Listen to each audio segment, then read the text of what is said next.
এভাবে কষ্ট দিয়েছিস, মুখ চোখে রক্ত বেরিয়েছে, ওই জন্য গোটা পৃথিবী কাঁদছে।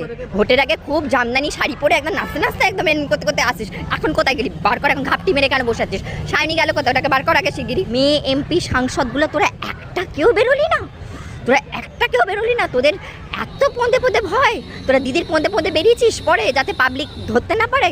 সব কটাকে ধরে, যা দিদির ওখানে টাকা দিয়েছে বলে তোদের পয়সার অভাব নেই, তোদের পয়সার অভাব আছে, তোদের মানবিকতা নেই, তোদের প্রবলেম হচ্ছে একটা কী বলতো, তোদের বিবেক নেই। মেয়েটাকে যেভাবে তোদের লোভ এত, মেয়েটাকে যেভাবে তোরা আজকে মেরেছিস, যেভাবে মেয়েটা কষ্ট পেয়ে মরেছে, তোদের দাম আজ সবাইকে দিতে হবে। তোদের প্রতিবেলা তখন 10 লাখ টাকা দিয়ে মুখ বন্ধ করে দাও। ঋতুপর্ণার ন্যাকামি দেখা ভালো লাগছে না, দিদির পেছন পেছন কেন তোরা এখন ভয় পাচ্ছিস কেন? এখন পাবলিকের সামনে বেরো, তোরা পাবলিকের সামনে বেরো, পাবলিকের সামনে তোরা কর, কেন ভয় পাচ্ছিস?